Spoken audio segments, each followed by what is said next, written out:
Mhm. Should I start? Oh, just let me know when I should start, by the Hold way. on one sec. Mhm.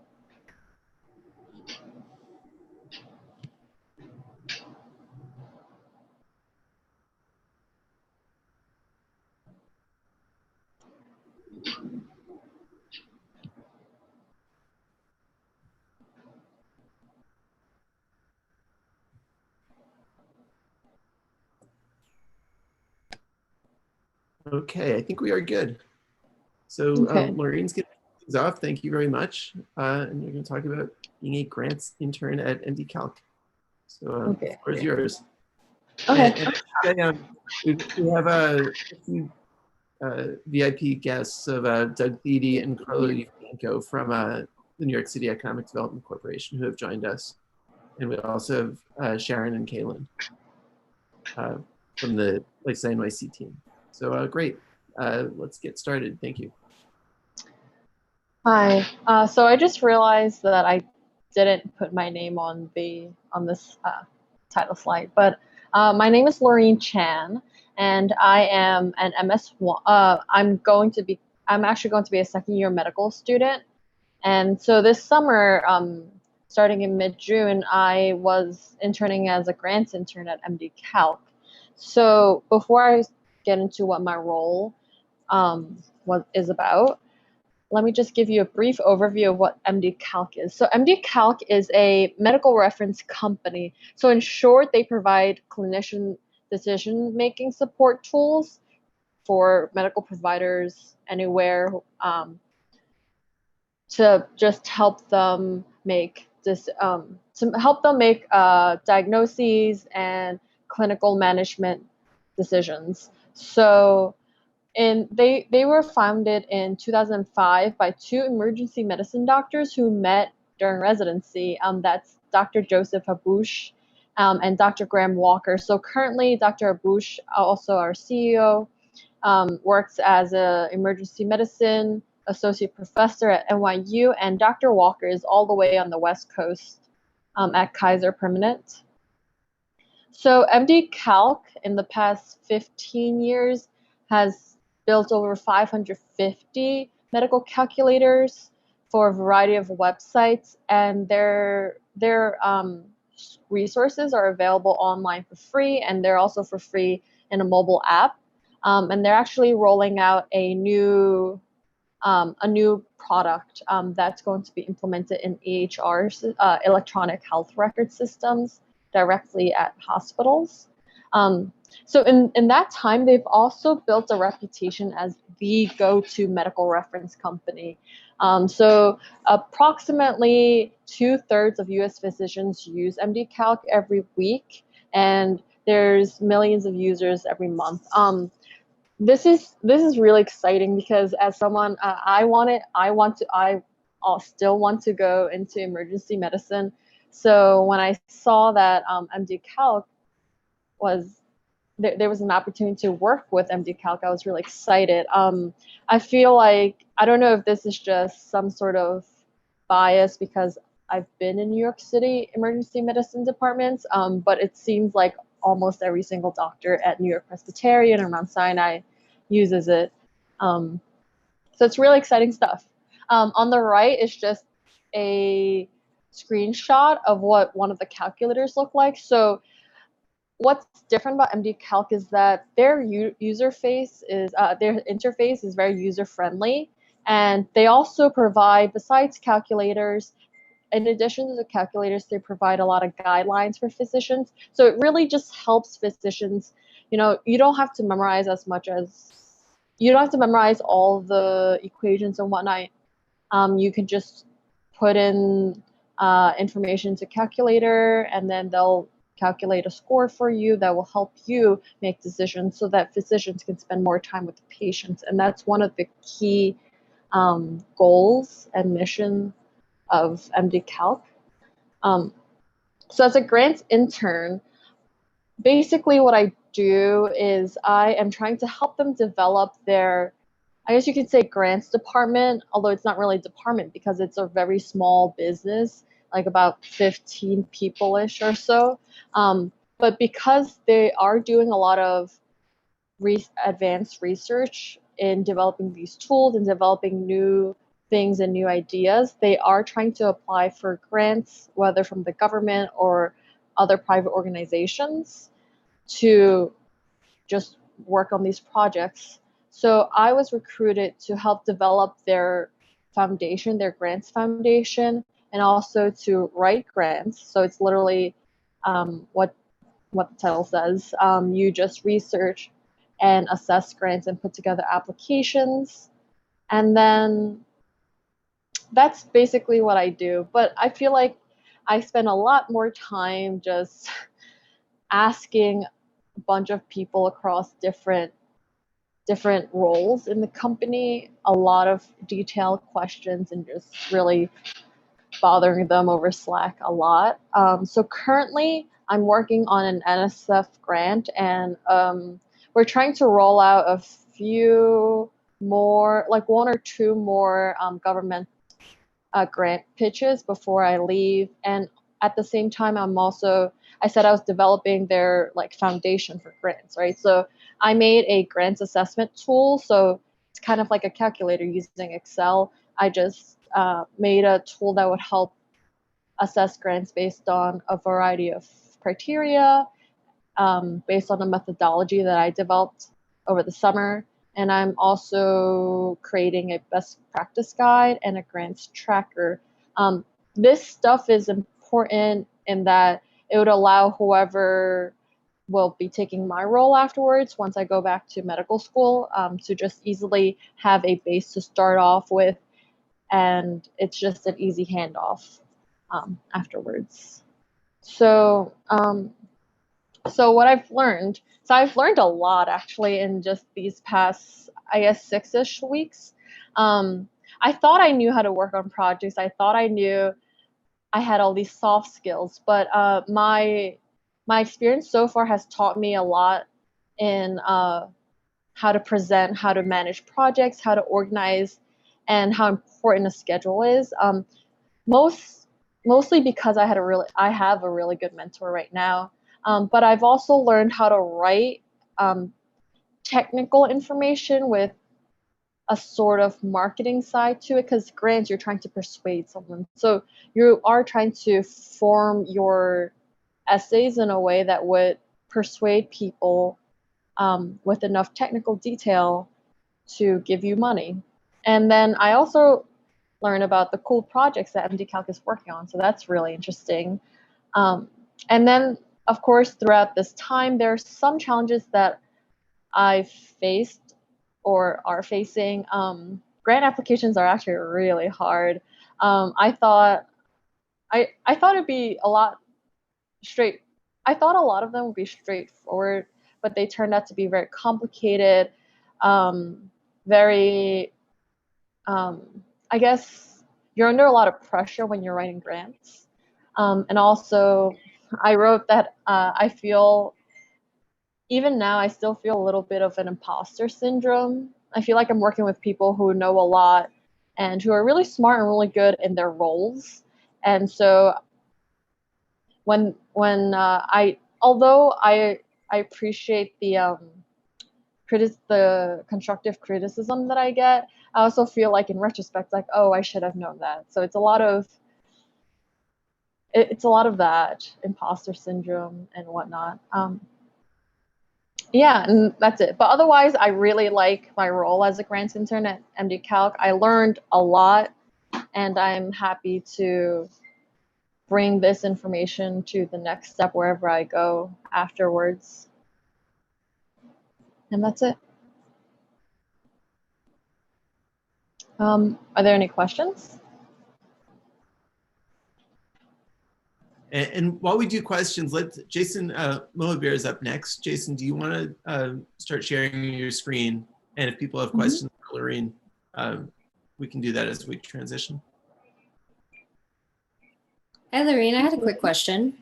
The ideas that you've created, especially the Excel spreadsheet calculator, sounded really interesting. I'm curious if the company is looking at like patenting that idea, or because it sounds really interesting and useful. Sorry, I just wanted to make sure, is my screen still sharing, by the way? No, it's not. No. Oh, okay, perfect. That's a good question. I'm not sure. It was one of the deliverables that I was contracted to make. I'm not sure about patents, actually. I could ask my supervisor, because this is still very new to me, the idea of patents and copyright. Yeah, me too. I was just curious. It sounds like a great idea. Yeah, so congrats. So, hey, Rich, can I jump in real quick on just a perspective from that? Lorraine, awesome presentation. Great to hear it. So this is Doug from the EDC. I would definitely ask it. I'd ask it for two reasons. One, you've put the work in, and so it never hurts to ask that question. And if they do something with that, that's something you're going to probably want to track and have on your CV going forward. To the level of, it'll take a while, if whatever it is, it'll take a while to get approved, but that's something from your body of work going into med school or going back into the business side. That's something you'll want to watch. Okay, I didn't think about that. Yeah, thanks so much. I feel like thank Kat, not me. Oh, thank you, Kat. Yeah, no worries. I've been a student for too long that I don't. Yeah. That this is like the first time I'm kind of hearing about all these things during this internship, this business stuff. Yeah, absolutely. I just think it's a great idea. So as Doug said, for sure, ask. Okay, thank you. That's great. Awesome. Any other questions, or should we move on to Jason? So thank you very much for kicking things off. I used Google Sheets and did a random number generator to assign everyone in order. So you got selected first. So thank you for kicking things off. And on to you, Jason. Yeah, thank you so much, Richard. Thank you for your presentation, Lorraine. Really enjoyed learning more about MD Calc. So a little bit about myself. My name is Jason Mobier, and I'm a rising senior at Columbia Engineering studying computer science. And today I'm going to be talking about my internship at Incilia, which is an early stage biotechnology company that focuses mainly on engineering solutions for the human gut microbiome. So a little bit background on this problem and what exactly is Incilia trying to solve. So they're focused specifically on IBD, or inflammatory bowel disease, which is a disease that affects over 3.5 million people worldwide, with their overall incidences increasing. And prevalent forms include Crohn's disease and ulcerative colitis. And for a long time, the microbiome of bacteria that live in your gut were known to play a role in diseases like CD and UC. However, another player has emerged in recent times, bacteriophage, or viruses that infect the bacteria within your gut. So the figure on the right shows a quick summary from Clooney et al., which is a paper that revealed there was a significant difference between bacteria and bacteriophage populations in IBD and non-IBD patients.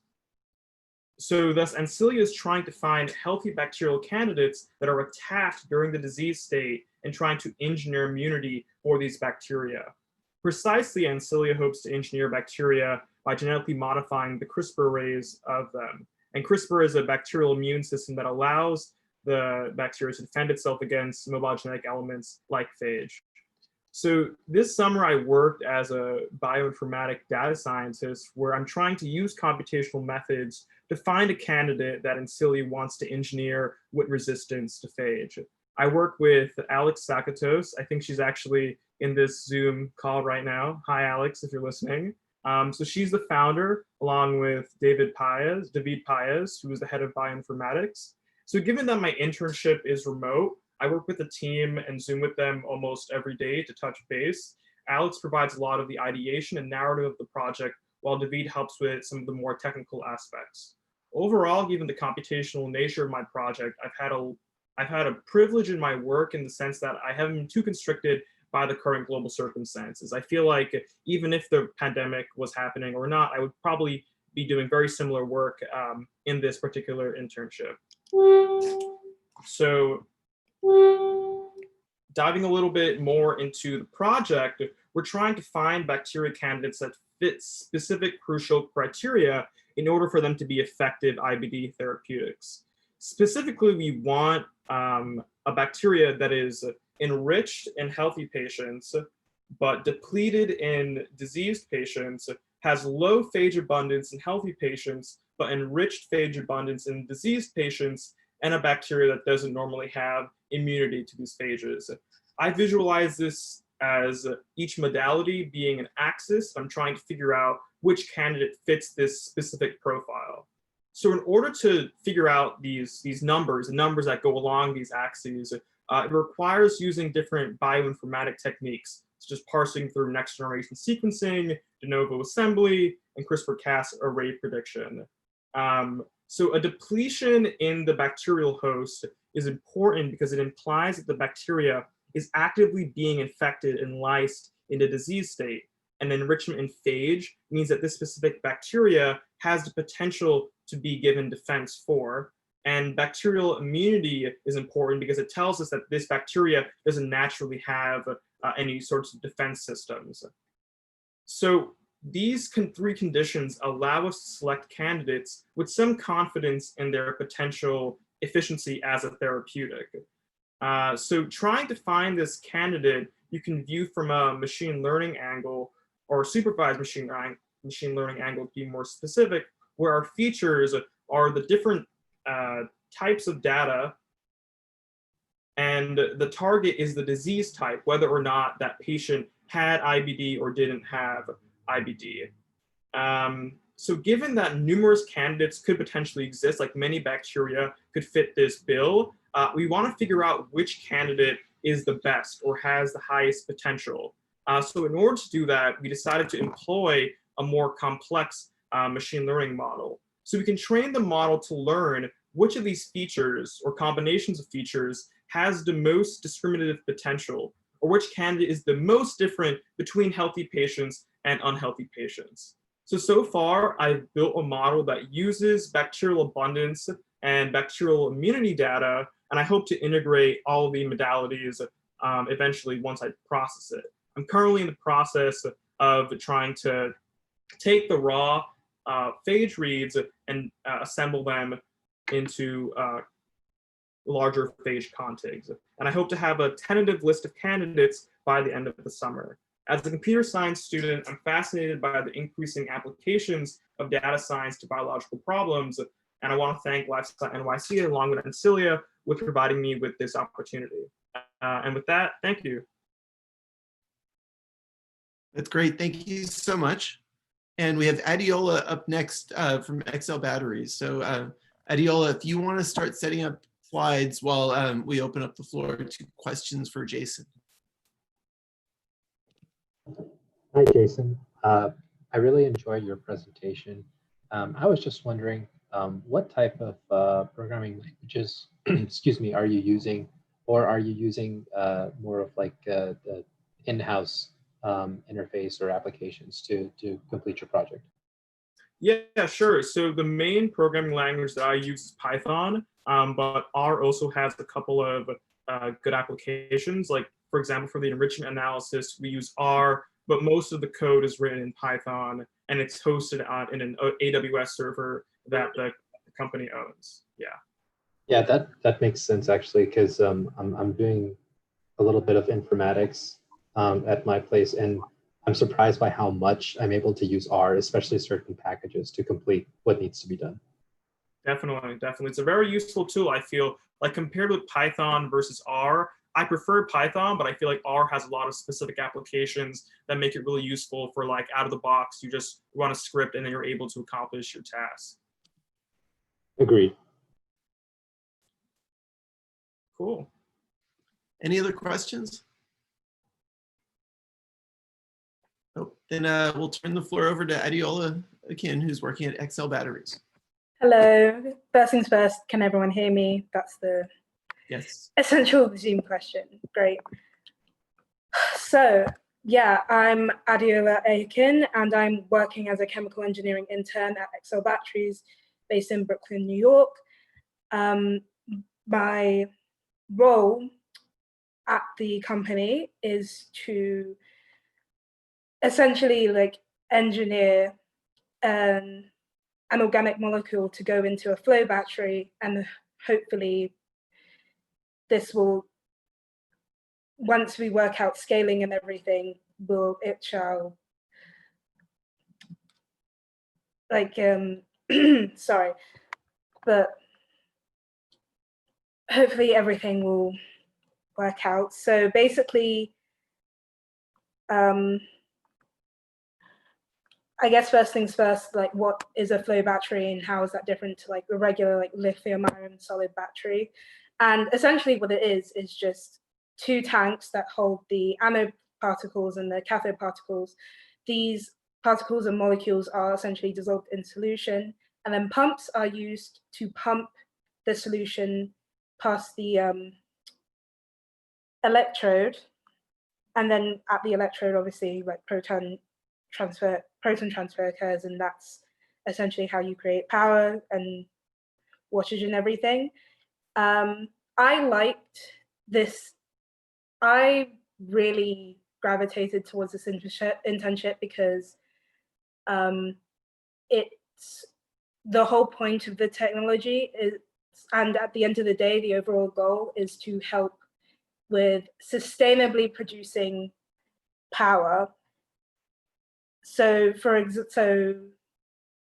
currently when you talk about like renewable energy, so such as wind power, solar energy and all that stuff, you can only generate it during certain times. So solar power when the sun's out, wind power when it's windy, etc., etc. But then when it comes to storing it, it's not that efficient. You end up losing a lot of it. So this is essentially to fix that problem. And then this is essentially to fix that problem. They also want to use non-toxic, non-corrosive, long-lasting molecules to kind of stop degradation. So one of the molecules that I'm currently looking at now, like there's been zero degradation from about 1,000 cycles, like charging and discharging, like we just see zero degradation. So that's like very, really cool.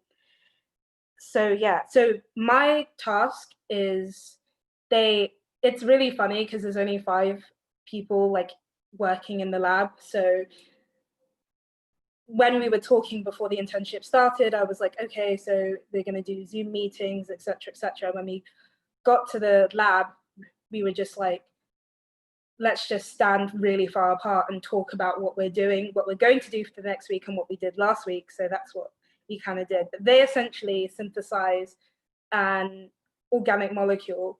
They'll pass it to me and my supervisor, and then both of us will kind of discuss like, okay, this is the molecule. Let's see what we can add to make it less viscous, more soluble, more conductive, and then we'll do those experiments, run them, measure them on that machine, which is called a viscometer. So the machine with the metal part that's dangling down, measure it.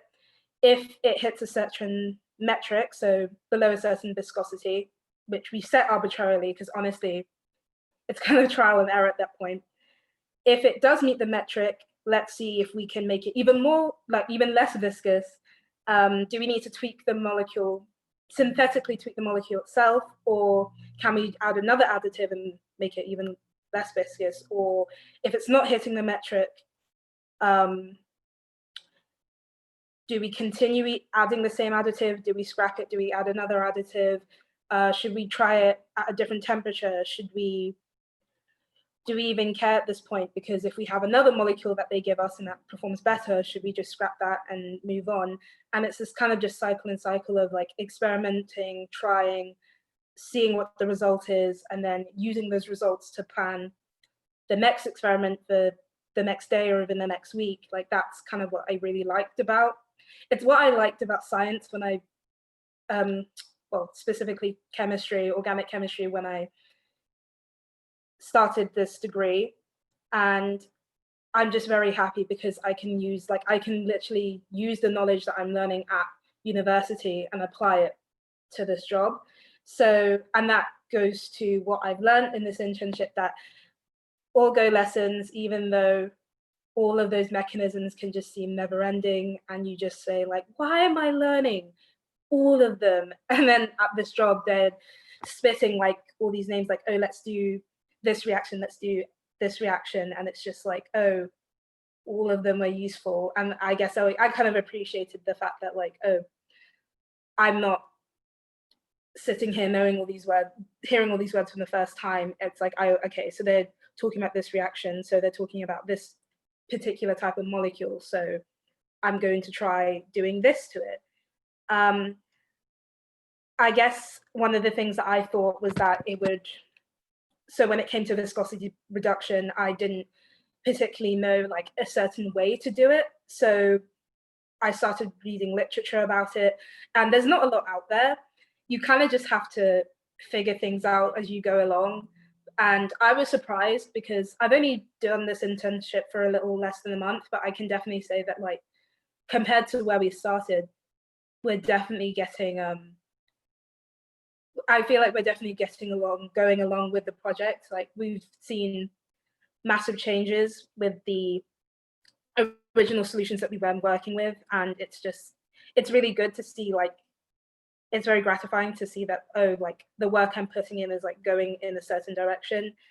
I'm collecting a lot of data.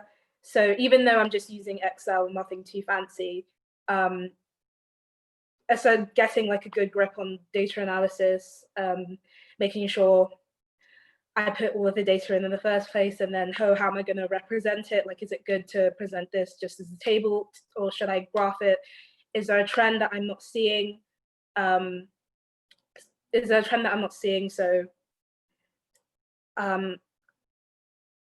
and how to like present that to the group. You're always thinking about like why certain things happen. So even when you didn't get the result that you wanted, so like some of the solutions that we worked with, we add the additive thinking that it will make it very thin, and then you go and measure it and it's extremely thick, and you're kind of wondering, okay, this isn't what I wanted to happen. But even though it's not the thing you wanted to happen, you're still thinking like, okay, this did happen. Why did it happen? What's the next step we're going to take? And if I'm beginning to see a trend and like, okay, so let's do this specific experiment and see if the trend continues after I do it. It's not exactly LifeSci. I'm not really working with like any like doing biology or everything. Like it's very like organic chemistry. But I definitely feel that I used to work in like a biolab at school, and I definitely see like the transference skill, like there are skills that obviously transfer between the things. So like knowing how a lab operates, safety, all of that stuff. So I definitely do feel like at home at the company. And yeah, it's just been like an amazing experience. I do feel Laureen the same way as Laureen. So like I'm an undergrad, and the people I'm working with have PhDs and master's degrees.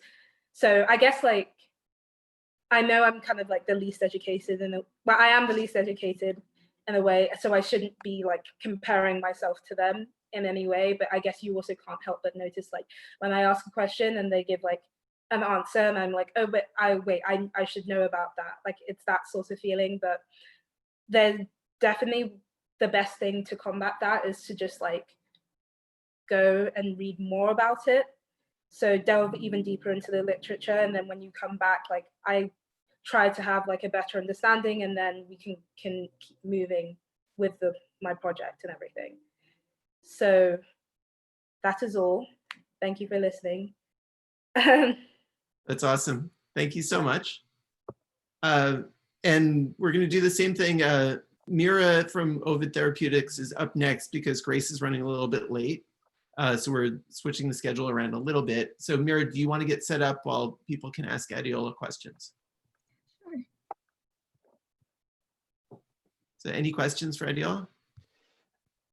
Adiola, I don't have questions per se, but I'd say two things. So on both what you and Laureen said, I think everybody any stage earlier in their career feels the same, and trust that there are going to be plenty of rooms that we all go into and still have those same feelings even much later in their career. I can speak to that. Carlo can probably speak to that as well. So be rest assured that happens a lot, but it's also, that's the best explanation. I have a lot of friends who didn't make it through organic chemistry, and that's the best application or translatable practice that I've ever heard of it. So kudos to you for being able to take that knowledge into an internship and practical applications with a company. That's pretty cool. Thank you. Doug, does that feeling go away? No, not at all. Not at all. Oh, well, I guess I'll get used to it. Thank you very much anyway. Yep. Yeah, thank you. All right, Mira.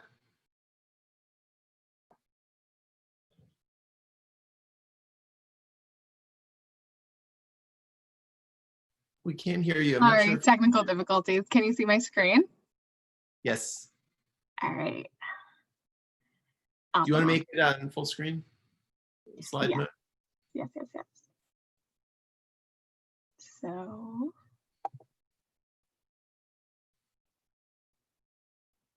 Can you see that? Okay. Yeah, Blank blue screen? Yeah, that's fine. It's showing the next slide as well, but it's good. I would just run with it. Okay. Okay, sorry.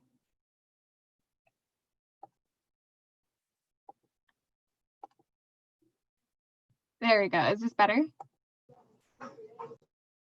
Yeah? Yep. All right, awesome. Sorry, I was sharing the wrong screen. Don't want to give too much away of my notes. So my name is Mira.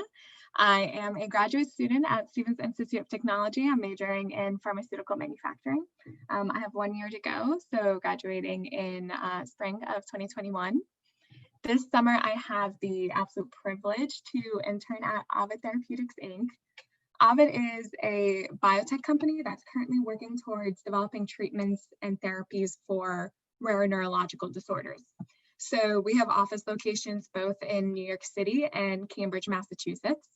And as you can see on the bottom right, Ovid's trademark slogan is Bold Medicine, because we're committed to boldly impacting the rare neurodisease community and finding ways to improve the quality of life for our patients. Alrighty. So we currently have multiple ongoing clinical trials which cover a wide array of rare neurological diseases, including, you know, you see some of them listed: Angelman syndrome, Fragile X syndrome, rare epilepsies, CDKL5 deficiency disorder, and a few others. These are all disorders that are mostly diagnosed in children at a very early age, and they affect their everyday lives. So in some scenarios, these diseases manifest in cognitive function, or in fine motor skills, or in sleep disorders. And so these kids' path of development in life, needless to say, is just not the same as their non-disease counterparts. So highlighted is Angelman syndrome, which is currently our global leading focus. Angelman is a very complex genetic disorder found in, it's found in one in between 12 and 20,000 patients, but a lot of the times it goes undiagnosed until a bit later in life when symptoms finally show. So these numbers might not even be accurate.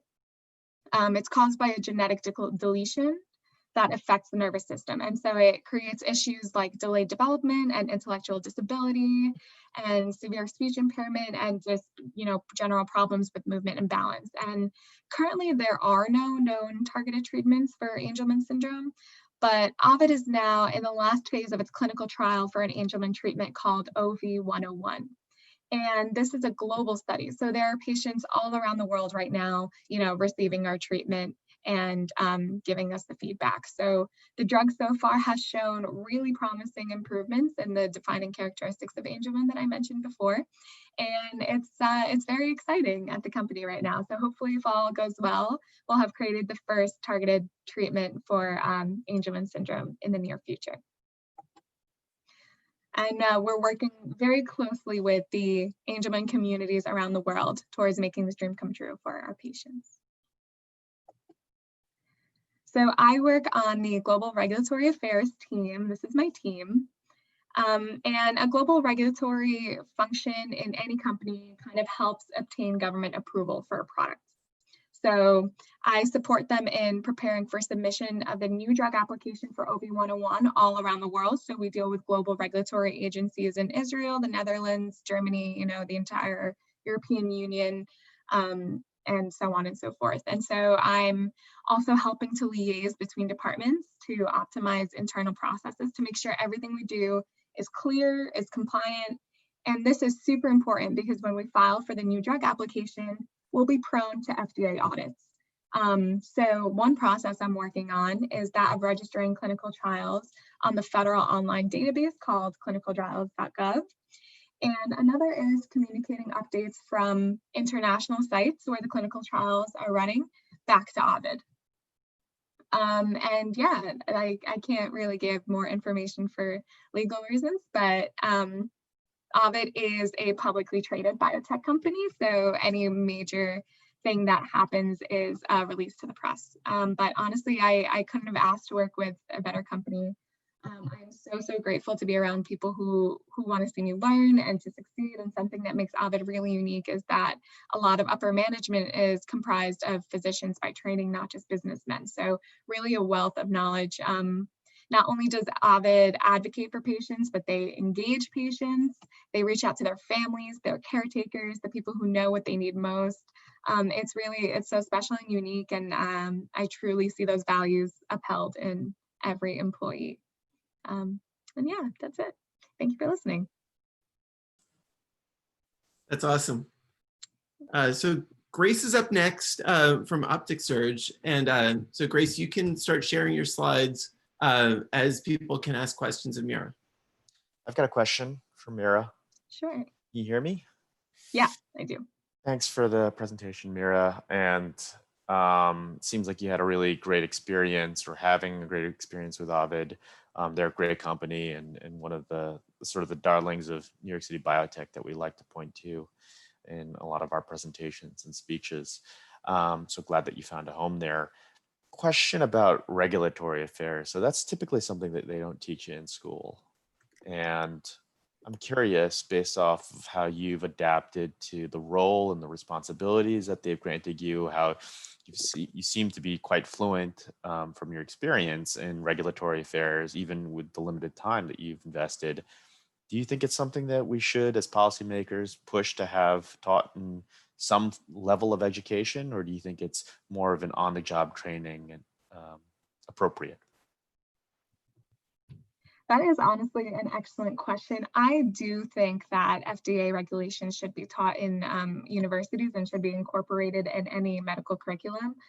That's largely because, you know, FDA regulations are factual.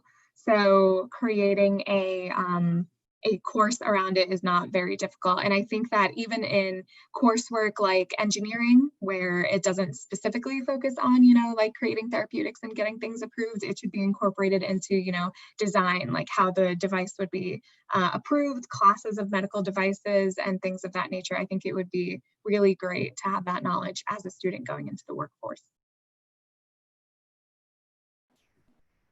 That's great. Thank you so much. Carlo, can I also add an opinion to your, add a response to your question as well, even though I'm not presenting? Sure thing. So actually, I think I also agree with Mira. I think it would be it's a great idea, especially since students going to medical school like me, initially I thought all you can do is become a doctor. You know, that's all you can do in the future is what I initially thought, until LifeSci placed me into Deerfield, and that was when I first was exposed to the business side to pharmaceutical industries. Before that, I spent 2 years at a lab, and it turns out my PI is also a head of some pharma. And then at this current role, my CEO, I'm also writing grants for my CEO who also started his own pharma. So I think having a course that if I had a course that taught me FDA regulation, it would make all my work a lot easier, even across these 3 separate roles. Even though it's not like Mira's like direct global regulatory affair role, I think it would have helped me a lot in these different roles as well. That's great perspective. Thank you for sharing and chiming in. Thank you. Great. And I have a question I'm going to put in chat, and then I'm going to ask at the end of all presentations that really builds on Carlo's question. But thank you very much, Mira. That was fabulous. And we're moving on to Grace, who's working at Optic Surge this summer. So Grace, we can see your slide and the floor is yours.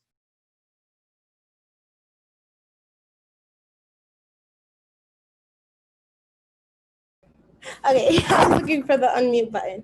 Hi, everyone. Good evening. I loved all the presentations so far. I feel like I interned at your companies because you guys really explained it well. For those of you that don't know, sorry.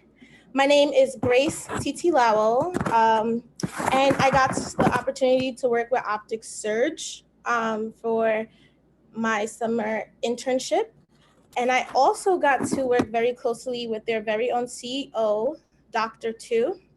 And just a little background on my education. I am currently a rising senior. I'm studying economics, and I'm also pursuing a business studies certificate. My position for the summer internship was business customer development. And you'll see how over the course of 2 months, I really learned a lot in this internship. So Optic Surge's is a startup telehealth company that has produced innovative tools that create transformative experiences for patient care through provider to provider communication. Especially now, more than ever, they are very valuable to the healthcare system. Like COVID, in the case of a pandemic, these innovative tools, they decrease the rate of transmitted diseases for our frontline workers through contactless operations. And overall, these tools function to decrease the readmission rate in hospitals and help providers make accurate diagnosis, which aids in creating treatment plans better suited for the patients. And if you go on Optic Surge's website, their motto is optimizing surgery to save lives, money, and time. This internship was heavily research-based, and I worked independently with this research, and I would have weekly feedback meetings with Dr. Tu. So let me create a visual. So my expectation, I knew that I had to understand what telehealth, telemedicine was. And so this is me, this is telehealth, telemedicine, and I thought it was a straight line. However, in reality, this is me, this is the telehealth, telemedicine industry. And I had to go through a few steps just to completely, truly understand it. And when I thought I was almost there, I went right back around, had to ask questions just to completely understand the whole thing. And this really helped me to grow personally and professionally as I picked up technical skills along the way. So, an overview. One of the first few things that I learned, one of the first of many things that I learned from Dr. Tu was a Gantt chart. And I didn't know anything about a Gantt chart. I thought I knew how to organize. However, this is what a Gantt chart looks like. So my first task was to create one. And I like to think of Gantt charts as like a roadmap from where you're going to start, where you're going to go, to where you're going to go, and your expectations along the way for how many time you're going to work on a certain project. So I had 4 big projects. I'm still currently working on one, and I'm going to go into them right now. So the first project I worked on was telemedicine, understanding it. She gave me the flexibility to choose what I wanted to know about telemedicine. And so first I learned the goals. I created a market analysis, which was my first market analysis ever. And I picked up so many skills, including the SWOT analysis, which I will continue to use because it really breaks down the market for me. I identify the key players, which is very key in, running a company, because you need to see what's your competition and how your business is valuable in this industry. And lastly, I had to understand the HIPAA research. I did a lot of research in this, a lot of reading, and I can be able to tell you guys literally the guidelines, the policies and restrictions in the medical field. So then I explored the barriers of the market, which included the implementation process. And just skipping one step can really prolong or even put a stop to you implementing telemedicine in your company. I also explored health plans, and this is very important because you have to see if your clients, your customers, your patients have the coverage from their insurances. I also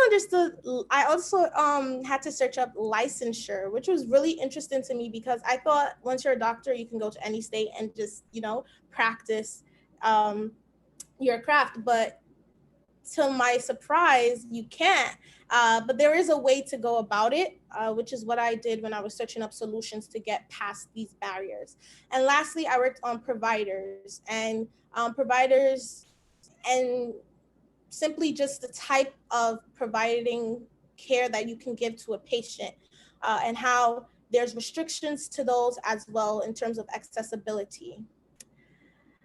Then, because I am an economics major and I'm planning to pursue my MBA, I wanted to understand marketing and sales.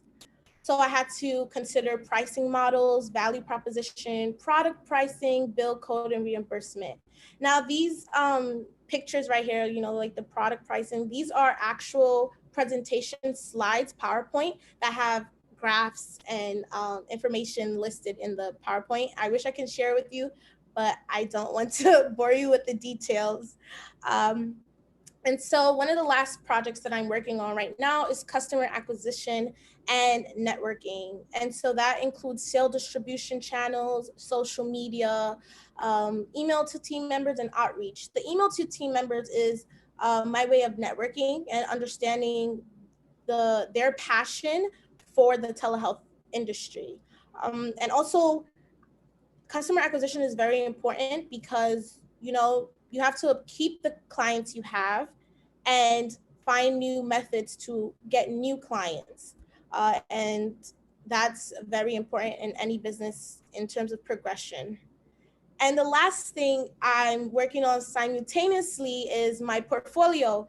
And in that is gonna have more specific, details of price modeling or the market analysis that I did. It's going to have all my research in it. It's going to be about 20 pages. And this is just to show other people who want to see what I did, what research that I got to, and what research capacity that I reached. And the last thing I just want to leave with everyone was something that I really learned, which is it's not just 2 months, it's forever. My internship goes all the way to August 7th. However, the 2 months that I've already been with Optic Surgeon, I've interned, I've learned so many skills that I'm applying to my daily life, and that it's helping me reach my goal of knowing what industry I really want to go into when I, after my MBA, and it's just really helpful. So yeah, I really enjoyed this remote internship. It really surpassed all my expectations for it. And yeah, if you have any questions, I'll be here to answer. That's awesome. Thank you so much. And we're going to do the same thing. We're going to open the floor for questions. And at the same time, Ajith, who's working at Mind, is up next. So Ajith, if you want to set up your screen for sharing, and if there are questions for Grace. Thank you, Grace. No problem. Grace, I don't have any questions for you. I just want to say I love your energy, and I have a feeling that you're going to be very successful in whatever you do. Thank you so much. Hey, Grace, it's Doug. Great presentation. I'd echo that on the energy. I guess question, I love the slide on the linear approach of what you thought telehealth was going to be and then the circuitous route. curious if you can share at all on amongst that route, just like any impressions of, I mean, you investigated telehealth at a point in time where for years people have been trying to get telehealth to be on the map as part of everyday care, and based on COVID, now it's at least part of the conversation, if not part of the care. So anything you can share just from what you learned in that navigation that's worth passing on to the group, or personal experiences that you'll take throughout your career? Yes, so I'll start with the expectation versus reality part that you mentioned. Yeah, definitely. Telehealth has now been very popular because of the pandemic. And one thing that I noticed is before, especially with the licensure, something I researched, it was really interesting to me, was, you know, now in terms of like compared to before, doctors are now allowed with the, I believe it's called the compact policy. They're allowed to, you know, be licensed in New York, but then have, under the compact law, have like 4 other states that they're also licensed in, which I found was really interesting because I thought, you know, I feel like that's something that should have already been implemented in society, but I like how, and I hope that it stays even after COVID. Could just put in a restriction on the care that doctors do, because of course, like if you just see it, like the ratio from doctors to patients is very, like, it's not equal. And so I hope that that's something that stays. One thing that I will take with me is I do plan to explore the medical industry, like the business medical aspect. I don't know what exactly, as in like the name of the role or the position, but it's something that's I feel like it's worth exploring. So yeah. Great. Great. Thank you so much. And next up, we have Ajit, who's working at Men Nutrition. So, thank you, Richard. A note of keeping it under 5 minutes. I'll try to make it as short as possible. So before we begin, I'd just like to give you a small introduction to a very fastly growing startup company. We are MEND. We are a life science company. And I'll tell you why we are a life science company with the name LifeSci Internship. We are actually a life science company. So just a scene. So we are primarily a nutraceutical. We are currently working with many hospitals, athletic partners, and Department of Defense. And what we provide is clinical nutrition products, clinical nutrition supplements. And the way we started is actually it's not because we found an opportunity to make money, but we found an opportunity to aid healing process to the society in general. So our founder had an injury himself, and he was from business background, no background in life science or science whatsoever, and he was never satisfied with his result, and he saw that nutrition played a critical role in healing and recovery. There were so many white papers out there, but no doctors bothered to inform him. And on his research, he found out that there's a whole field of clinical nutrition that has not been touched by anybody. This was in 2015, and but the company wasn't marketing products till 2018. Well, currently we have our big mission as healing. So we want to own healing. It's not just healing by nutrition. We want to be in nutrition space. Now, healing can be done with telemedicine and all those kind of things as well. There's also another field, medical devices. We are certainly looking into a lot of technological innovations right now. And I'm really excited about this because I am currently an R&D and innovation manager, and we'll get to that in a minute. Our current focus is on aging demographics. That's because there are a lot of diseases and medical health, medical issues that people face with age, which cannot be really solved completely with the traditional medicine. That's where nutrition plays a very important role. So the thing is, take anybody right now, you, me, however nutritious we look, however healthy we look, we still lack in certain nutrients are in deficient concentration in our body. That's where we come in. We have certain cases. Let's say you're going through a joint replacement. We give you the exact nutrition that you want for joint replacement. Well, how are we different? We are driven by science, and that means even though we are primarily a nutraceutical, we go through a comprehensive clinical trials, and we publish all our results in some of the best journals. Our partners are not just the ones on the list. We have an ever-growing partnership list. Well, I won't get to it because I know Richard needs me to do this in 5 minutes. So, about me, I am R&D and Innovation Manager at Ment. What does that mean? I do project management for R&D activities. I champion innovation, IP management, and project management tools. I'm from NYU, Masters in Management of Technology. I have an industrial engineering background, and I'm from Mysore. I just put in a few photos that describes Mysore, by the way. For those of you who know me, Mysore is actually like a yoga capital, if it existed one. It holds the Guinness World Record for hosting the biggest yoga performances. And the photo on the left is the Palace of Mysore. So if you are going to India, do visit Mysore. What do I do at R&D project management? I take care of clinical trials, formulations, grants, applications, RFI response, and another key thing that I do is finding unicorns. 5 minutes is a very short time to explain what I exactly do when I mean finding unicorns. Then I also look into the innovation space. We as a company, we are driven by people from business background, and we value innovation a lot. We are founded on open innovation principle. We outsource skills and talents all the time for almost every aspect of our company's operations. I involve in a lot of different people. I have at least 3 hours of meetings every day with this. Then I also do IP management, and I'm really excited with this.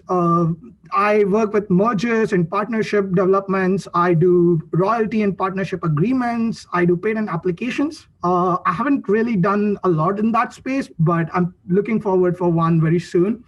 What I have done is I have completed a USPTO trademark application, and I've also done an international trademark application through Madrid Protocol in 33 countries. Then I also do project management tool integration, like how Grace was showing Gantt charts. A much more complicated way of doing that is having a project management tool like Asana or Monday. In our case, it's Monday.com. So from my day one, we opted Monday.com, and we moved all of our activities from Google Sheet and every other place to Monday. And now I help all my teammates, all our company colleagues to do onboarding, integration, create dashboards, and all sort of things on Monday. I'm like an ambassador for Monday.com in my company. One key thing that we are going towards right now is a product that we are really proud of. So it's still not in the market yet. We do not want to bring this product without publishing the results on and conducting clinical trials. We, of course, are partnering with Air Force and many other sports teams like the Rangers and so, and we have a huge list of scientists from different universities on this. Dr. Hausman is, of course, one of the leaders for our research in this space. It's basically for mild traumatic brain injury. That's all I can say. And lastly, we currently have 4 products. We do not sell in the market. That sounds very impressive. I mean, we might not sound like a big company, but we have a huge partnership chain. I was amused as to how well our company was doing, even with pandemic in place and all the elective surgeries being opted out. But we do really well because the key is our clinical trial results, and our products really work. There are a lot of people. We are partnered with Mayo Clinic, PenMed, Geisinger, and with value-based care into picture, and this is a very new term for me, the value-based care, the hospitals actually pay us to provide these products to the patients. I mean, this is something very new. We are moving towards a whole new different of healthcare, and we are definitely, Mind is definitely going to be there in that kind of situation. That's it. I'm open for questions. Great, thank you. And we'll do the same thing. Kat, who's working for NYC, is up, so you can get set up with your slides as there are any questions for Ajit. And thank you very much, Ajit. It was fabulous. Thank you, Richard. Any questions? Yeah, I do. I have one. So I have one about your IP role, I guess. So before you went into this internship, did you have any experience with IP or patent applications or whatnot? No, none. But I did know about how open innovation works and how companies in pharma are looking into purchasing IPs rather than developing their own. I had known this in theory. I had a few case studies, but to your point, I didn't know exactly how to file a patent or a trademark. We have a few legal attorneys in partnership who help us with patent applications. But trademarks, I've tried to learn myself into it. I do trademark applications by myself now, and I'm proud of it. Does that answer your question, Lauren? Yeah. I was just wondering if there was any formal training that they gave you, or it's just experience, trial and error. It's kind of like a trial and error. In the beginning, our legal team was kind enough. I would go with very silly questions to them. But they were kind enough to answer every one of them. And at least with USPTO, USPTO is very good. They respond to all of your emails, and you can actually call them and you'll get a representative in less than 5 minutes. So they were helpful too. Hey, Ajit, very quick question, because I'm sure we've got to jump to the next presentation. Are you at Biolabs right now? Yes. Are you guys working in Biolabs? No. So Carlo's laughing because I asked him via chat if that looked like the east wall at Biolabs. We helped support Biolabs and get that facility up and running, so it looked familiar. Oh yeah. So I'm actually in my office space right now. Yep. Cool. It's a neat space. Good to see you in action. But great presentation. Yeah. Great. So is anybody here at Biolabs? Just last question from my side. So if you don't, no one knows, just because we're in the pandemic, but it's one of the wet lab incubators that has opened up over the last few years. And there are about 30 plus companies in regular times that are there, using both office and wet lab space. So anyway, thanks for giving us the quick tour on it, but great presentation. That's one of Doug's tricks, is he can identify any life science. I won't do that to anyone else, I promise. But that was. I can name that tune in one note. Yeah. Cat's at the Stem Cell Foundation. That's easy. How'd you guess? Yeah, this was a wild guess, Doug. Like, I just had a window that you could see on my video. Great. And Kat has warned me that she's in New Jersey right now, and the storms are fierce and could knock out the power at any minute. So you're still live, so go ahead, Kat. Okay, great. Yeah, the lights keep flickering. So excellent job so far, everybody. As Richard said, I'm Kat. I'm currently interning as a scientific communications intern at NYC. I am a cell and molecular biology major at John Jay College, but I also have a history in the performing arts. So already this has been an excellent opportunity to marry my love of science with my love of communications and outreach. Great. So what I'm really aiming to do during my short time at NYC is further bridging the gap between the scientific community and the general public. So I think now, especially in the time of COVID-19, it's become more obvious than ever that most of the general public, or at least a large portion of the general public, does not trust scientists. So I think to work towards making the scientific community more relatable and more accessible for laypersons is incredibly important. So this slide, as you can see, is a general overview of NYCIF. The mission is to accelerate cures for the major diseases of our time through stem cell research. So these diseases include cardiovascular disease, diabetes, neurodegenerative diseases such as Alzheimer's, Parkinson's, and multiple sclerosis. And the three main sectors, as you guys can see here, are the innovator community, the research institute, and the education and outreach, which is my sector.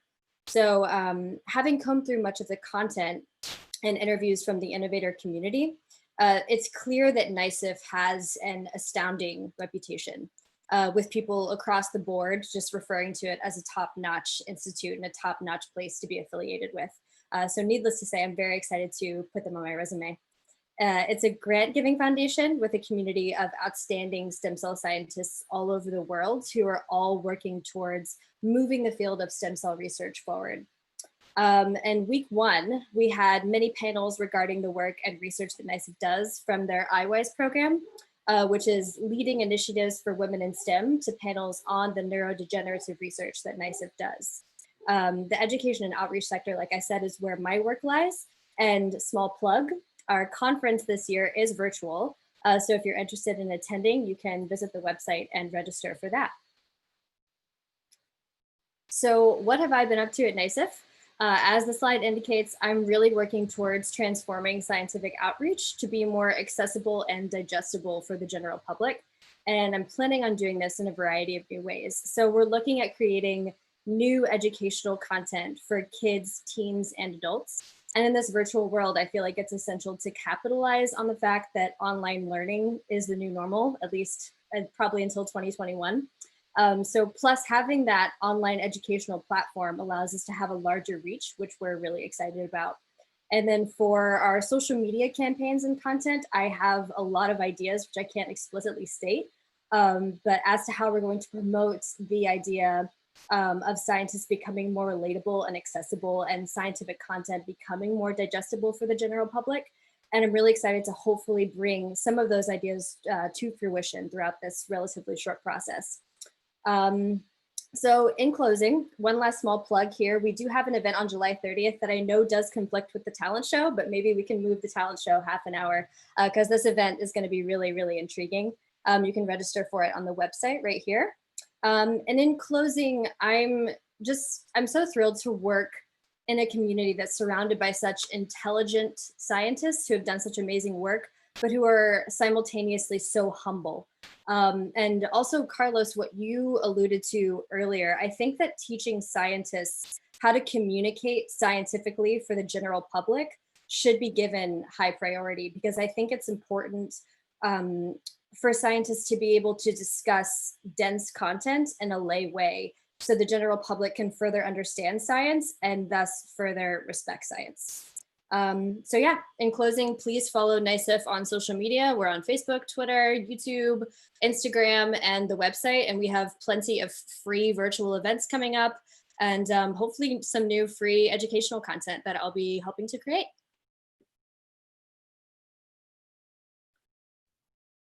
That's great. And yes, we can push the talent show back a half hour.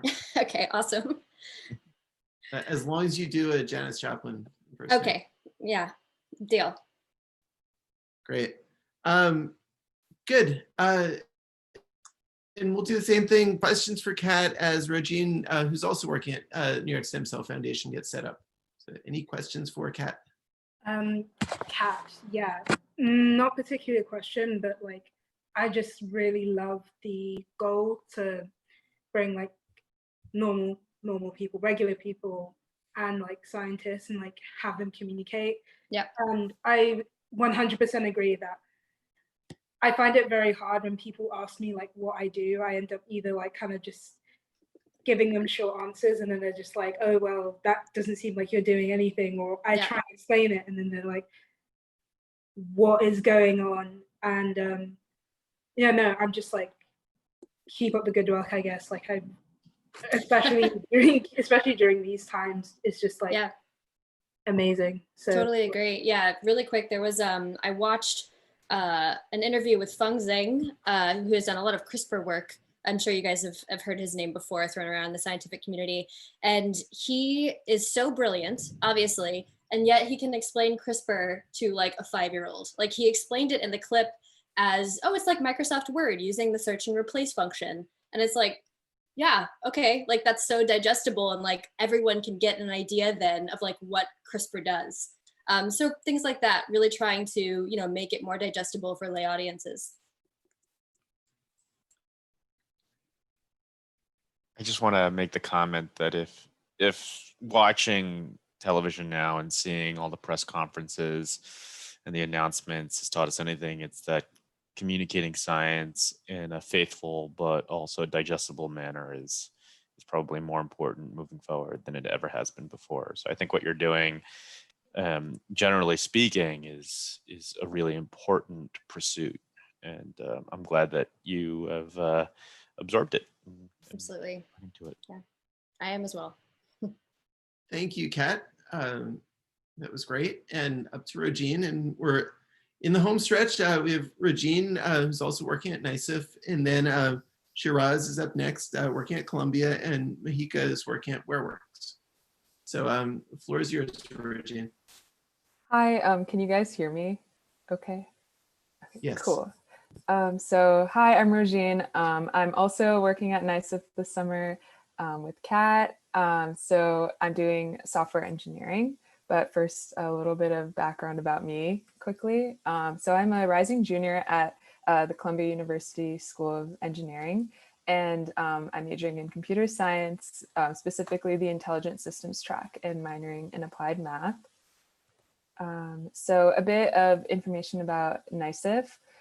So their mission, again, is to accelerate cures for the major diseases of our time through stem cell research. So one of the main things that they've worked on is developing a proprietary large-scale automated platform known as the Global Stem Cell Array.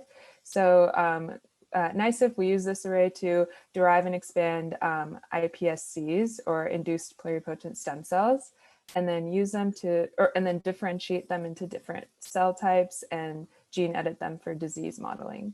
So this unique platform brings together multiple disciplines, including biologists, hardware engineers, software developers, and data scientists. And all of these people are working hand in hand, all within the same Slack channels and everything every day. So it's a really cool thing to be a part of. I'm specifically working in the software development team with Sean Desmorteaux, who's the staff software engineer. So some information about my project. So wait, I'm gonna move this over really quickly. Okay, so NYCIF performs single nucleotide polymorphism, or SNP genotyping of stem cell lines as part of their QC process. And this allows validation of genetic identity and profile. And recently they've transitioned into a new platform for performing this analysis, and that's where I come in. So I'm working on building a database infrastructure to import and store this new data, and making it accessible to different researchers at the company through user-friendly graphical interfaces. And alongside these results, we're also integrating a wide range of metadata that provides relevant information about these stem cell lines. These include the clinical impact of certain mutations, as well as the diseases that they impact. And furthermore, I'll be working on developing additional tools that will be used by researchers. And this includes a tool to calculate the APOE variant for each donor. And this enables us to profile risk/protection for developing Alzheimer's disease. And additionally, I'm going to be working on making data accessible and integrated with existing NYCIF data to ensure that researchers have access to all relevant data for each iPSC line. So this was my whole presentation, but I'm open to questions and try to keep it under the 5 minutes. So yeah. Great job, Regine, fellow NYCIF intern. I just want to say I'm really looking forward to the APOE variant that you are going to be working on, because I really want to pursue research in neurobiology and specifically neurodegenerative diseases. So I think that'll be really cool. Yeah, I'm really excited about that. So I will keep you updated. Yeah. Any other questions? And Shiraz, do you want to get your slides up while I'll stop the share. any other questions for Regine? Okay. Hey, Regine, I guess a question for you and Kat, because I think there were a couple more interns from NYCIF. How much interaction was there outside of this program, just amongst the NYCIF interns? Was there any, just as far as sharing work and what that collaboration was like over time, over the last few weeks? Because you're obviously, from the presentations, you're both doing very different things, right? Related, but very different things. So I'm just curious on, in a virtual world, what the interplay might be. Kat, I don't know if you want to start. Yeah, I mean, you know, it's difficult because Regine and I are both virtual interns, so we're not on site at all. But we have had like weekly get-togethers and stuff where we get into breakout rooms and like briefly discuss what we're working on. But because the first week was entirely panels that NYCIF conducted, we actually didn't get started on our work until last week. So a lot of us are just about to reach that halfway point. So I feel like we're going to be coming up upon like the interesting point in our work, needless to say. So we can really start discussing our progress then, if that makes any sense. Yeah, and we've been like integrated kind of with the on-site interns by like just video chatting. Like today they gave a virtual array tour, which was cool. I didn't attend, but I heard it was really cool. I tuned in and couldn't hear anything. So oh no. Yeah, I asked someone, I was like, can I you know, phone you up on Friday and like do it again? And they're like, sure. So yeah, I did that with one of the other interns, so that was cool. Yeah. Yeah, but yeah, it's been interesting to see how it plays out. Great. Thank you very much. And up to Shiraz, who's working at the Columbia Center for Precision Medicine and Genomics. Hey, everyone. Yeah, thank you, Richard. As he mentioned, I have the honor and privilege of being a summer fellow at Columbia University Center for Precision Medicine and Genomics. This is actually a snapshot of the lab in which I'm working at. One thing I will note is that all the presentations so far, I think, have been in a more or less commercial setting. And the setting that we're doing summer fellowship for is very academic. So the role kind of looks at, depending on which lab you're a part of, our lab focuses on congenital anomalies of the kidney and the urinary tract. And it tries to essentially look at genetic variations that are disease causing and use both clinical and statistical computational analysis to draw associations between that. And so that's kind of a lot of what I've been learning. I have to say that this internship has been very different given my background in quantitative analysis. You hear the phrase drinking from a fire hose, but it's really been just a very large volume of information and learning very quickly. And just a few things I wanted to kind of touch base on when you're looking at drawing associations between genetic mutations and diseases is you have to kind of have an understanding of how common the mutation is in the larger genome sequence. And also there's this idea of penetrance that they talk about, meaning given the amount of times that the mutation does occur, are there symptoms or phenotypes or diseases that occur alongside that mutation in patients, in mice, in zebrafish, or whatever it is you're testing. And so at this particular lab, you know, because there's so much information and volume out there within this field of precision medicine and genomics, we focus on the kidney, on kidney-related diseases that can be drawn from genetic variations. And we look at what's called Mendelian diseases, diseases that have very low occurrences in larger populations, but when those occurrences are seen, they're usually seen with alongside disease symptoms or indications. So we say those are, you know, low allele frequency and high penetrance, and that's the definition of a Mendelian disease. A lot of what I've learned from this internship has to do with kind of understanding clinical annotation of variants. So it's almost like the analogy that our instructor Hila uses is to think of yourself as a lawyer and you're in court. And so, when lawyers defend their clients, they're basically arguing for the client's innocence, except here we're arguing whether or not a mutation is actually disease causing or not. So in that sense, you're having to do a lot of literature research, you're having to do a lot of computational analysis. And so there's a whole set of criteria in which you use, and this classification system was designed by the American Center for, sorry, I'm forgetting the acronym, but ACMG. And that kind of is what leads to the verdict of whether a given mutation is disease causing or not. The interesting part about this, and this is kind of where my previous experience comes in, is that there is a lot of statistical analysis and application that comes in. And one such example is what's called collapsing analysis. So when you have a group of genes that are somewhat related or broadly speaking interact with each other to perform the same function, you look at the number of mutations that you have within this group and you sort of kind of collapse, right? You aggregate all this information together. And so what you're looking for is at a group level, the number of mutations that are occurring in a given group of genes relative to the number of mutations that are either not qualified for what you're looking for, they're not associated, or the number of instances in which there's not a mutation.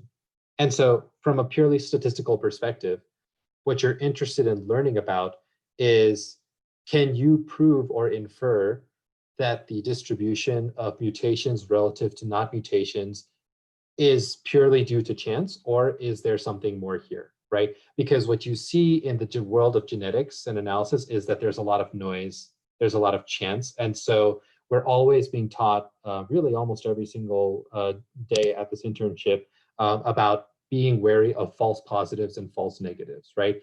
And of the two, they always caution us that a false negative is preferable to a false positive, right? Because if you wrongly prescribe medicine based on a misdiagnosis, and the medicine is harmful for a patient, you can actually cause great harm to that patient, and that is always preferred compared to basically missing a diagnosis and saying that a mutation is not harmful when in fact it is.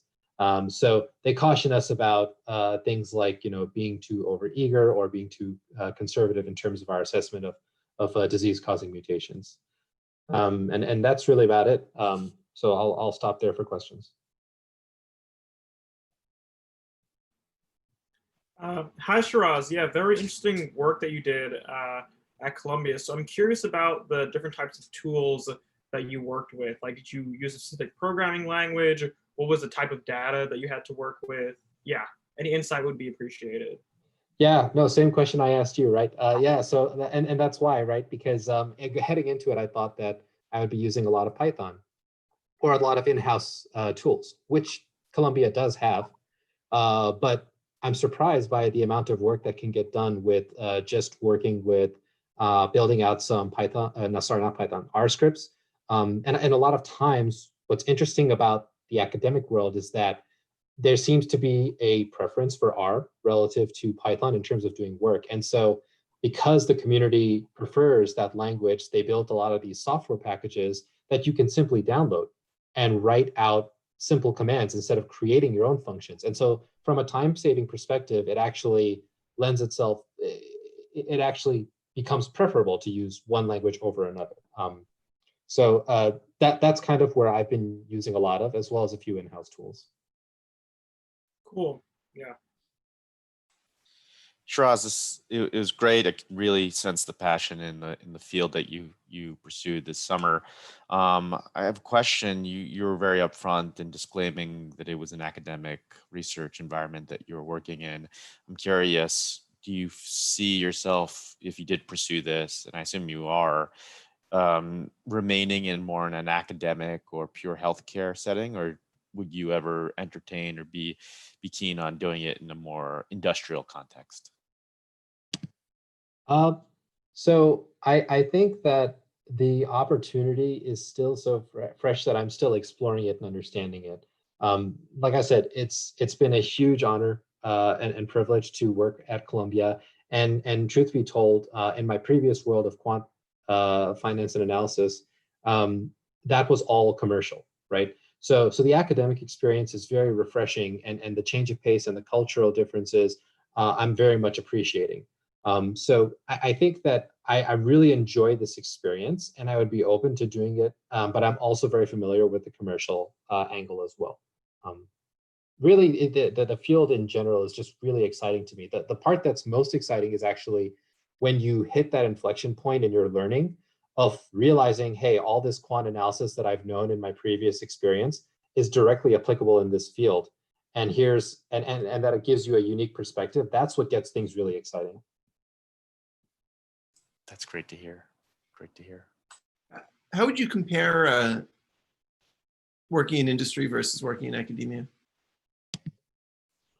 So I think that there's a lot of cultural differences. I think that there's a lot more of collaboration and discussion, and a lot of kind of presentations and sharing, right? So just earlier today, we had something called a journal club, right? Which is a staple at a lot of academic labs, where you read a particularly interesting medical article, and it doesn't have to be related to what the lab does. So in my case, I presented on epilepsy, right? And so you kind of summarize and give your thoughts on the paper, and you do it in a way that is very detailed and thorough, and then you just kind of have a discussion. And so the goal of these types of exercises is that, hey, even though this is an epilepsy paper and we're focusing on kidney, maybe there's something that they did as part of their analysis, be it clinical or computational, that we could learn from and incorporate into a future publication of our own. Great. Thank you very much. This was great. And I come from the concert industry way back in my career, and the final act was always the headliner. That was who everyone came for, and the rest were warm-up bands. So thank you to the 9 warm-up bands. And Mahika, you're ready to close out the show talking about your internship experience at WareWorks. So the floor is yours. Okay. Hi, I'm Mahika. I'm a computer science major at NYU Tandon, and I'm a rising junior. So unlike the presentations we've seen so far, this doesn't necessarily have anything to do with the medical field or anything medical related. But WareWorks is the company that I worked at and I'm still working at, and it's a haptic design company that develops products and experiences that communicates information through touch. So their focus is on haptics, which is a science and technology of transmitting and understanding information through touch. So they are a startup, and they're currently working on launching their first product, which is called the Wayband. And the Wayband is a wristband that basically helps blind or visually impaired people navigate their way by vibrations sent through the band. Essentially, it sets up a visual corridor. So the idea is that if you feel no vibrations, that means you're going in the right direction. But as soon as you step out of this virtual corridor, you feel a vibration indicating that you should step back into the corridor. So this works in conjunction with a WareWorks app that a user would download. And so when I applied for this internship, I applied under the title of iOS Developer Intern. But I do feel that through my work and experiences so far, that the work I've done is much more diverse than this title indicates. And so essentially it can be broken down into like 3 parts: research, coding, and entrepreneurship. And so in the beginning of my internship, I focused more on the research part. This was basically helping make integral decisions by researching proposed solutions to find the best one. So for example, one of the first projects I had was to figure out which kind of database would work best for this app and what would be best for storing this information based on how the app is configured. And honestly, this is my first time that I was ever even trusted with like such a big integral part of an app. Databases are very important and key when you're storing people's information. And if you get it wrong, it could honestly make or break your app. And so to have my opinions valued and wanted was something very new. And so along with researching the database that would be best for them, I was also researching key features that they could integrate.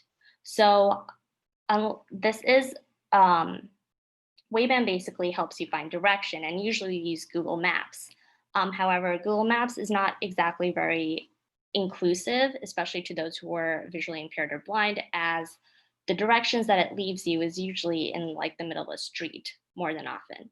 And as someone who is directionally challenged, I've honestly faced that problem a lot. And so I can only imagine it's harder for someone who can't see. And so really figuring out what kind of features could be integrated and what kind of map features could be used was something that I was researching on and really giving my ideas on that could be integrated into the app. The second part that I'm currently working on is the coding portion. So I am working on creating a proprietary program that would be used to help create haptics. Unfortunately, I can't speak too much on it as it hasn't been patented. However, there was inclusion of creating documentation on the code so that any layman would be able to understand it. As not everyone in the company, as it's still very small, understands what Python code is. And so being able to write documentation that anyone could be able to read and understand, oh, this line does that, was something that I made for them. Currently, I'm also working on integrating Siri skills into their WhereWorks app at the moment. And so basically what that is that when we use Siri on our phone and give it any instructions, especially pertaining to a particular app, you have to integrate something called Siri skills in order for that app, in order for Siri to understand this is the app that I have to go to. And so that is something that I am honestly learning and implementing at the same time.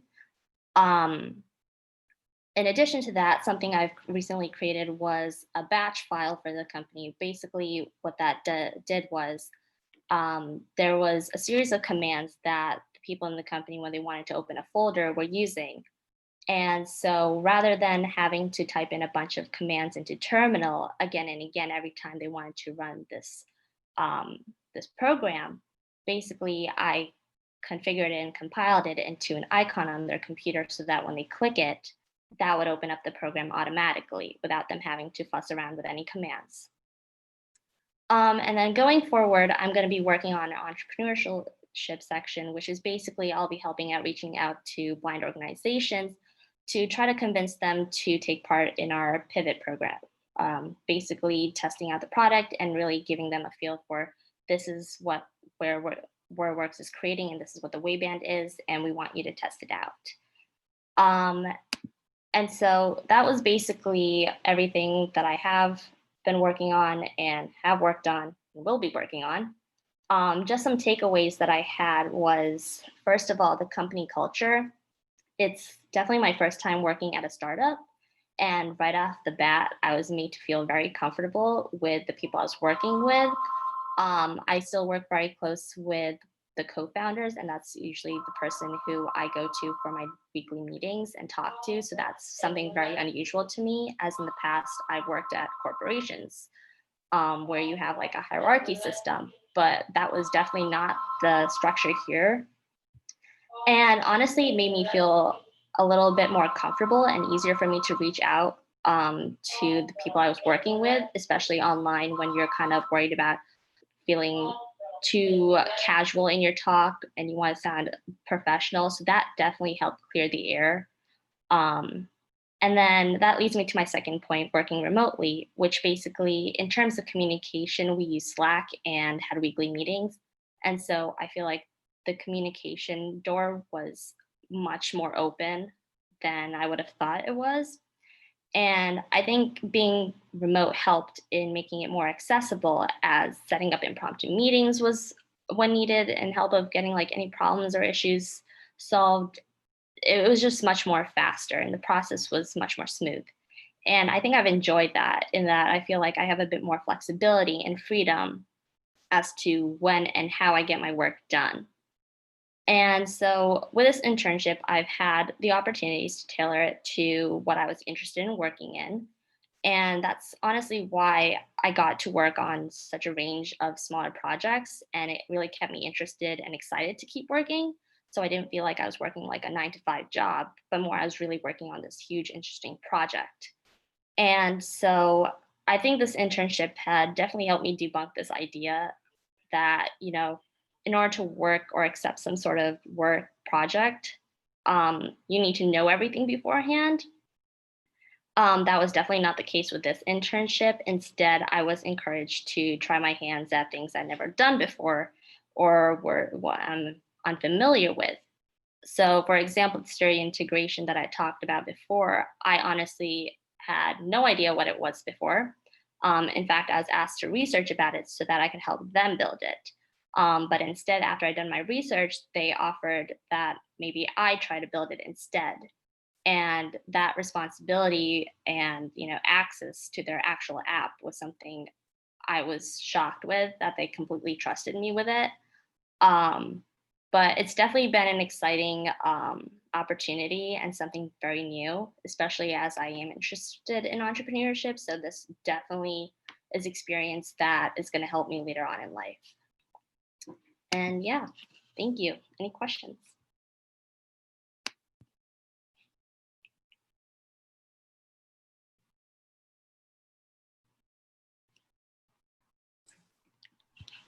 Any questions? I do have one thought, not a question, but a contact from my former life of working at AT&T. There's a woman, Susan Mesrui, who's in the public affairs group at AT&T, who's visually impaired herself, and who's the director of outreach to disability communities. You might check with Tom and Kevin to see if they're in touch with her. If they're not, I'm happy to put you in touch with her. Yeah, great. That'd be awesome. She's really connected in the visually impaired world. Mm-hmm. That'd be much appreciated. Yeah. So Mahika, it's Doug. I have a quick question. So you touched on the experience. I think there were a lot of comments you probably haven't caught up, but people were pretty blown away by your experience and the company or product, just so you know. So you should read through those after, because you get a lot of compliments from your peers. But your previous experience in working in the corporate world and the hierarchy that you related to versus working with startups and the founders, does this have you go one way or another as far as the future of your career, or too early to tell? I think it's definitely given me the insight to what a startup is. You know, previously I've had this like dream and vision of what a startup usually looks like, and it's all very exciting on the outside. But, you know, getting to talk with the co-founder on a daily basis and really seeing how much effort and work is being put into like just launching a product itself. I think this is like very valuable experience that I will take with me. And honestly, it's just further solidified my conviction to go down this path in the future. So, yeah. That's great. Congrats.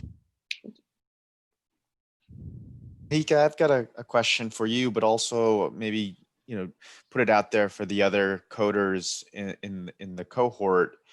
I'm curious, you know, for those of you who are studying or have studied computer science and now have gone into roles where you're pushing production code, or at least drafts of production ready code, have you picked up any tips, tricks, maybe altered the way that you code,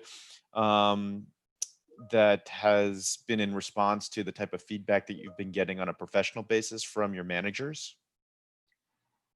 So honestly, like what I've been learning from this internship in terms of like computer science based, it's more of we're all learning at this stage, which really helps me because I'm also learning with them. And so when it comes to feedback, it's more of there's not too much focus on, you know, making it too professional or anything. It's more of, can we get this done and like how it's done, rather than let's make this, you know, or any like clean written code. I know there are typical ways that people try to write code. There's like the best practices and everything, but I think what I like about this kind of the culture we keep is more we're trying to kind of like play around with how we can integrate new things. And so it keeps the door for learning much more open. Yeah.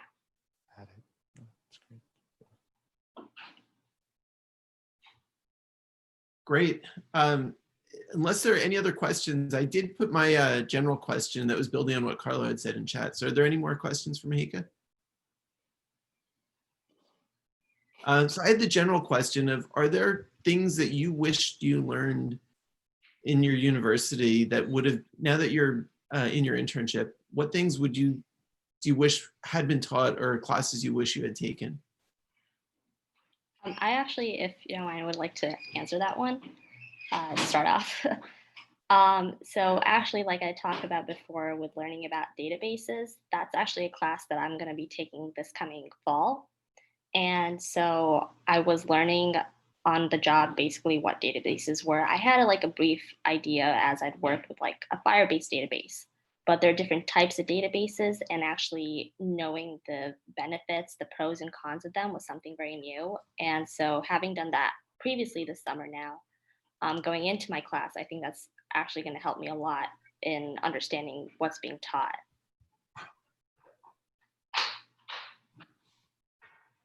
Anyone else?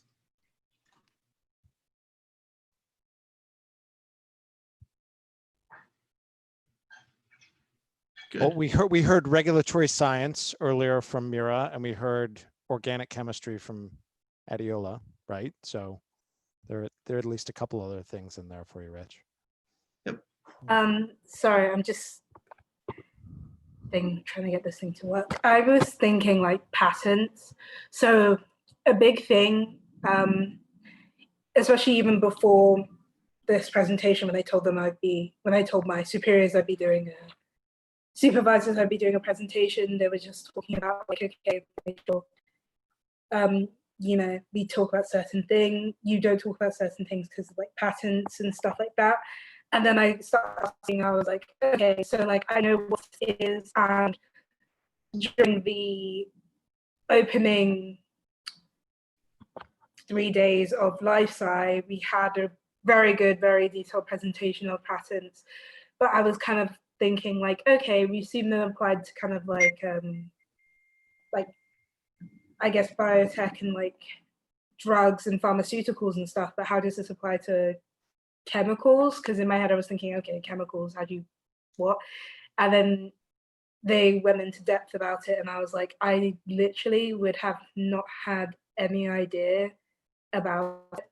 So maybe like, I'm not sure, like maybe I don't think a whole course, but definitely like maybe integrated in like some of the engineering courses.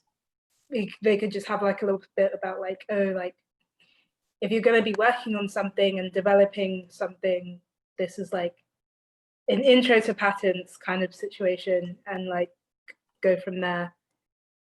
I guess like maybe just discuss it more, like not a whole course about it, if that makes sense.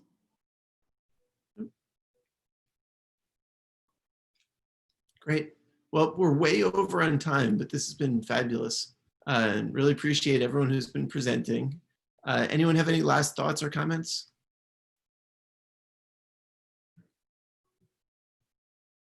And a huge thank you to Doug and Carlo for joining us tonight and for making this program possible. So thank you to you guys. And we have our talent show next week. We're going to move the time back a half hour to accommodate NYCIF. And then we're working on scheduling the closing ceremony for the final week, for the week of August 3rd. So stay tuned for more info on that. But thank you everyone for presenting and for joining us. And we'll sign off now. Thank you. Great job, everyone. Thanks, Rich and team. Congrats, everyone. Bye-bye.